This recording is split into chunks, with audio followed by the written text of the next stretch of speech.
Continúan los bombardeos del ejército israelí en la Franja de Gaza mientras se está pidiendo a la población palestina evacuar más barrios de la localidad de Rafah, que es al sur del enclave. La ONU, por su parte, ha advertido de una catástrofe de proporciones en caso de una operación militar masiva. Para hablar de esta situación, de lo que está viviendo internamente también de forma política el premier Benjamin Netanyahu, del posible impacto electoral de esta situación en Estados Unidos, estamos con el abogado Jorge Saad, director del Centro de Estudios Internacionales de la Universidad Católica. Jorge, bienvenido.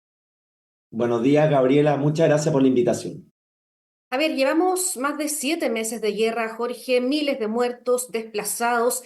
¿Qué está pasando acá con la diplomacia y con la comunidad internacional? La respuesta que han tenido frente a esta catástrofe. La verdad, las cosas que ya han transcurrido más de 7 meses y el legado de este conflicto ha sido lamentable, ha sido una masacre, ha tenido un costo humano, social, lo que va a quedar hacia el futuro, muy lamentable y demuestra nuevamente, Gabriela, que la solución militar, la solución de fuerza, no es la solución para resolver un conflicto palestino-israelí que se arrastra por décadas y que no comenzó el 7 de octubre, más allá de los atentados atroces que pudimos ver en esa oportunidad. Y ese es el llamado que está tratando de hacer una parte de la comunidad internacional, liderado por las Naciones Unidas, de que hay que, primero, establecer un cese al fuego, que es necesario, y segundo, con un mediador reconocido por ambas partes, hay que comenzar a revisar la implementación de resoluciones que están pendientes y que apuntan, como lo ha señalado el propio Estado de Chile, a la coexistencia de dos estados, el Estado de Israel y el Estado de Palestina.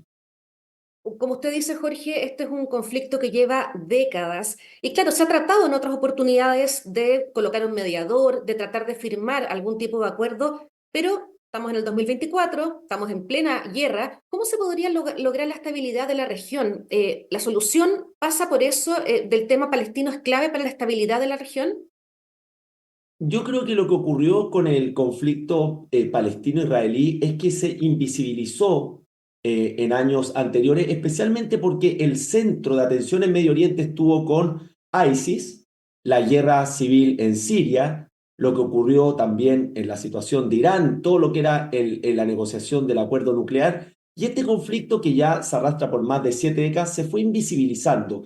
Y se pensó, especialmente dentro de los analistas, de que el tema ya no era un tema de mayor atención en Medio Oriente, pero se demostró que mientras no haya una solución, que si vemos probablemente los acuerdos de Oslo, de Yasser Arafat con Bill Clinton, pudieron guiar hacia esa dirección, pero si mientras no haya una solución y siga pendiente este tema, permanentemente vamos a tener situaciones que esperamos no sean del tipo de lo que estamos viviendo y de la magnitud de lo que estamos viviendo hoy día, especialmente en Gaza.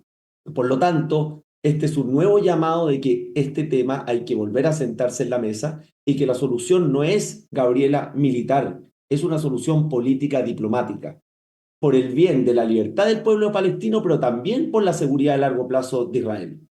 En ese punto, Jorge, pensando en quién podría ser el candidato para convocar a las partes a conversar en Naciones Unidas, a su parecer, ¿quién podría ser esa persona o ese organismo? Hoy día tenemos un problema de que las Naciones Unidas probablemente serían invalidados por Israel. Si vemos a nivel internacional, el principal adversario hoy día del gobierno de Israel pareciera ser las Naciones Unidas. Y por otro lado, Estados Unidos, que es el aliado histórico de Israel, el principal proveedor de defensa, de armamento para ese país, también pudiera eventualmente no ser legitimado como el mediador, aun cuando cumple un rol fundamental en este conflicto. Por lo tanto, uno ve que hoy día los que están cumpliendo un rol más protagónico es Qatar y el propio Egipto, que tiene relaciones con Israel.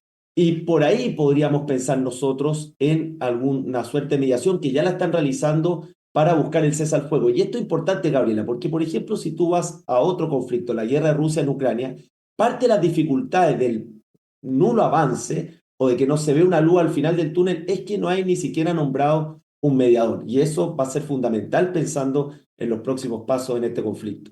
¿Qué características tiene, Jorge, justamente Qatar y Egipto? ¿Por qué ellos en esta oportunidad podrían ser esos mediadores, esos candidatos para sentarse a conversar?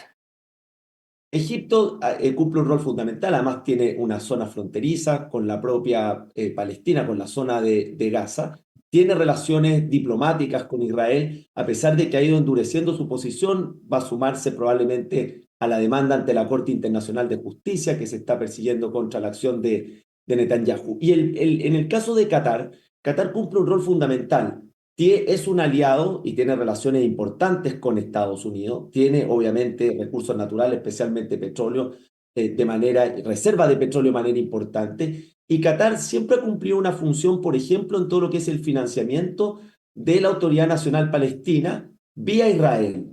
Por lo tanto, Qatar también tiene un canal de comunicación importante con Israel y además también tiene canales de comunicación con Palestina y con la propia oficina política de Hamas que está instalada en Qatar. Si tú vieras Qatar, se da la situación de que está la oficina política de Israel, pero también hay una oficina política de Hamas. Entonces, Qatar cumple un rol acá, ha tenido un papel preponderante en el pasado y aparentemente puede ser uno de esos mediadores o continuar lo que está haciendo hoy día en el caso de pedir un alto al cese al fuego en las negociaciones. Yo leía una columna suya publicada en abril donde habla justamente sobre el derecho internacional y se pregunta qué pasa con el derecho internacional en medio de este conflicto. A ver si podemos tratar de responder esa pregunta. Sí, efectivamente, hoy día, Gabriela, si uno mira el bosque, más allá del conflicto, hay una crisis del derecho internacional que la vemos nítidamente en la situación que está ocurriendo en Gaza y también en Cisjordania con los asentamientos, pero la vemos también en la guerra de Rusia en Ucrania, lo hemos visto con algunos episodios en América Latina, por ejemplo, la tensión de Ecuador y México. ¿Y qué es lo que hemos venido observando? Que hoy día el derecho internacional pareciera que algunos líderes lo aplican cuando les conviene. Cuando no les conviene se olvidan de este orden internacional basado en reglas, que es un principio rector de las relaciones internacionales, especialmente después de la Segunda Guerra Mundial. ¿Qué es lo preocupante? Que cuando no tenemos una relación internacional basada en reglas, ¿por qué se reemplaza? Por la ley del más fuerte. Y eso es lo que estamos viendo hoy día a nivel internacional y que genera un cuadro de mayor inestabilidad, falta de muros de contención, poco respeto al derecho internacional y, en consecuencia, una menor protección a todos aquellos países medianos y pequeños, dentro de los cuales está Chile, que basan sus relaciones internacionales en el respeto a un conjunto de normas. Jorge, ¿le parece que demos una mirada a lo que está viviendo internamente el primer ministro israelí Benjamin Netanyahu a nivel político justamente y respaldo de la ciudadanía? Sí, aquí hay que remontarse al año 2022, cuando Netanyahu vuelve al poder y vuelve al poder con una mayoría en el Congreso, 65 escaños de los 120, o sea, un poquito sobre el 50%, pero viene apoyado también de grupos más extremos, el llamado Partido del Sionismo Religioso, formaciones ultraortodoxas, que obviamente han tenido una postura muy dura y rechazan un cese, un alto al fuego, y rechazan cualquier tipo de concesión. Entonces, por una parte tiene esa presión interna el gobierno de Netanyahu de que no puede perder a ese grupo, a esa coalición, que es fundamental para que mantenga la mayoría en el Congreso. Por otro lado, hay un tema de supervivencia política de Netanyahu, porque hay una serie de juicios en su contra, algunos de corrupción, que obviamente han quedado suspendidos mientras está en el ejercicio del poder y que sabe que perdiendo el poder, esos procesos judiciales se van a reactivar. No nos olvidemos que hubo protestas importantes contra Netanyahu en el propio Israel antes de todo el conflicto. Entonces tiene esa presión, pero por otro lado tiene la presión de la comunidad internacional y del propio Estados Unidos, que ha señalado que una invasión masiva en Rafah es cruzar una línea roja. Cuesta encontrar un periodo de mayor extensión entre el gobierno de Estados Unidos y el gobierno de Israel, que lo que estamos viendo hoy día, donde incluso el secretario de Estado ha señalado que se podía suspender el suministro de armas si es que esta llamada, entre comillas, operación selectiva se transforma en una invasión terrestre masiva en Rafah, donde hay más de 1 millón de civiles palestinos. Es interesante ese punto que está planteando porque uno veía a un Estados Unidos en un inicio respaldando 100% a Israel, avalando justamente lo que está realizando ahí en la Franja de Gaza, pero con el paso de los meses el presidente Biden o su administración ha ido moderando su discurso justamente con lo que usted está diciendo ahora, o sea, lo que eran aliados inseparables. Algo ha cambiado. ¿Qué pasó en el camino? Exactamente, Gabriela, porque la opinión pública ha ido cambiando de manera significativa desde el 7 de octubre a la fecha y eso permea a los gobiernos.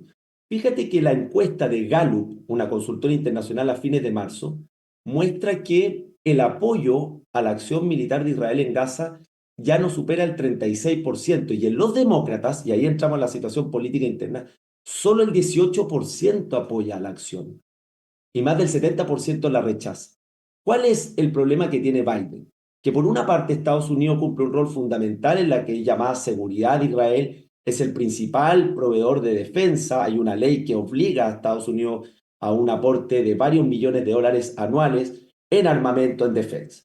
Pero por otro lado, Biden ve que hay un desánimo de los demócratas, hay un rechazo, especialmente de la población más joven, respecto a lo que está ocurriendo.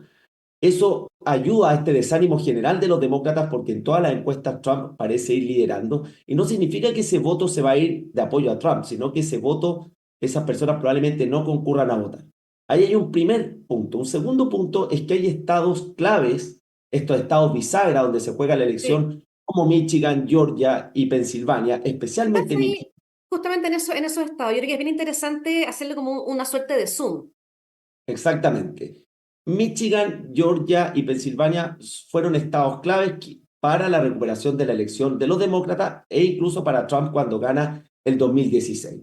El caso de Michigan, la población árabe cristiana y la población musulmana es muy influyente, muy incidente electoralmente.